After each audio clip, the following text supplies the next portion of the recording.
Ngayon, bubuhos natin yung kape. Boom! Yan, bahang-baha. Gusto ko ganyan. Sarap yan.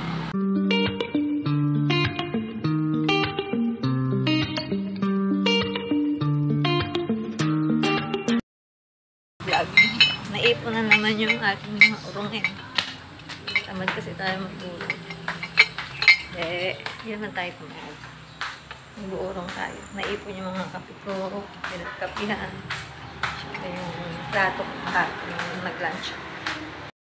Yesterday it's gonna be a revolution. It's all that I can see. I can see the lemon green. La la la la la la la. Tayo nag-uurong.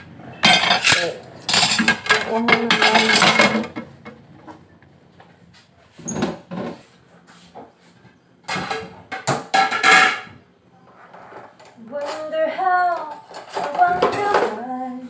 Yesterday it's gonna be just right. It's all that I can see.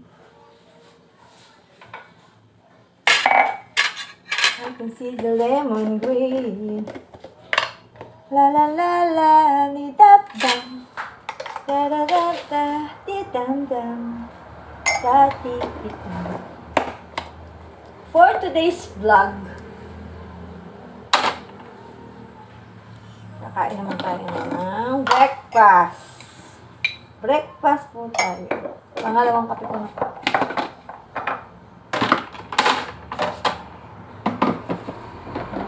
Okay, kasi mahilig tayo sa kape. Black coffee. Gusto ko lang black coffee. Ayoko lang may mga cream. Uy. Okay. Breakfast. Yung natira kahapon ni Nanay Josing ampalaya, ginisang ampalaya na may corned beef. Tapos, tuyo. Tayo, mga kabong-smith. Today's vlog. For today's vlog. Sinabi ko di for today's vlog.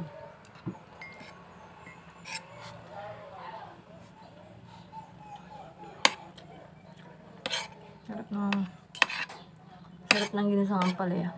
Hindi mapait. Second batch natin itong tuyo.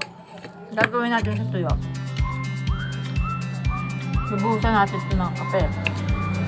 Bahog kape. Tapos yan. Makakain din ba kayo ng bahog kape? Tapos samahan nyo ng itlog sa patuyo. Sarap. Favorite ko yun. Yung kape. Bubuhos nyo dito. Kakain sa rice. Sarap. Yun talaga yung pinakakulong niya. Sarap.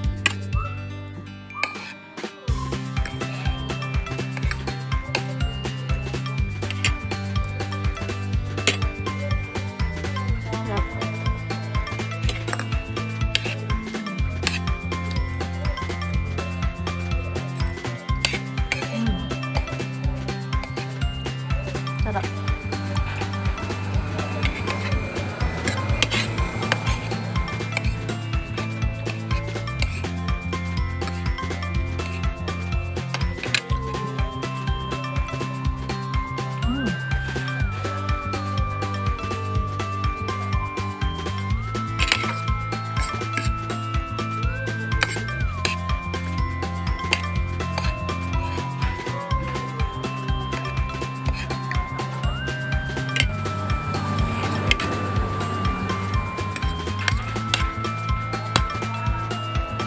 Ah!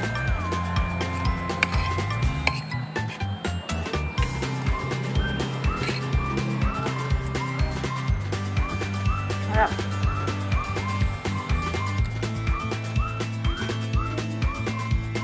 Dati nagluto ako ng palaya. Kala ko ganun magluto ng palaya. Nung naluto ko na, sobrang lurak. Yung malambot na malambot. Dapat pala hindi niluluto ng todo yung palaya. Nung naluto, sobrang pait. Ganun pala. Tapos dati nagluto ako ng munggo. Kasi hindi naman talaga ako nagluluto. Nagluto ako, gino ako. Bawang sibuyas, tapos binuhos ko yung munggo. Kailangan pa lang nilalaga pa yun. Ganun pala. Tapos, ginawa namin.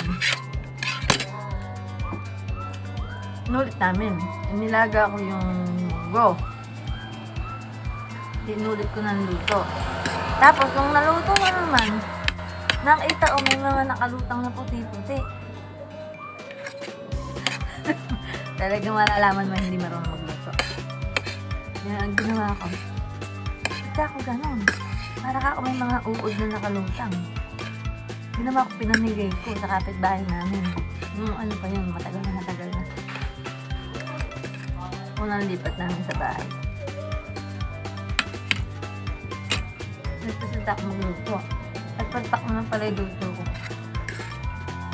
Talaga parang yung munggo, may mga lulutang na kulay puti. Ganun kaliliit. Yung pala yung sungot nun, akala ko mga uod, pinamigay ko. Para naman kasi uod. Kasi yung pinakasungot ng munggo. Yun yung kaliliit yung... Kasi di ba pipigain mo yung munggo. Ngayon naglutong yung mga sungot niya na kulay puti. Akala ko mga uod. Talaga pinamigay ko yung munggo. Hindi kasi ako talaga ng luto. Ano ka lang. Nagyabang-yabangan lang ako sa pagluluto yung mga panahon ngayon.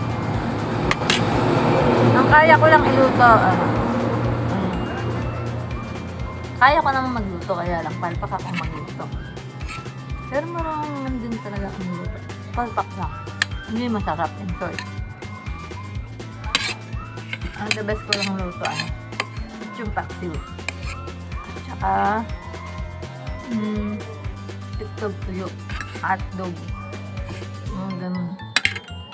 Pero yung mga sinapalutong manok, adobong baboy, sinigang na baboy, pakset, lusak na lusak yung mga kulay ko. Mga ganun din. Kaya ko kaya lang din masarap. Kayang yung ulam natin pag ako nandito. Kaya hindi na ako nandito. Sinasapay na yung ulam sa akin pag ako nandito. Kaya mahilig ako mangkod yung mga nandito. Mga pop.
Baboy na may mga sabaw. Makakain ko siya.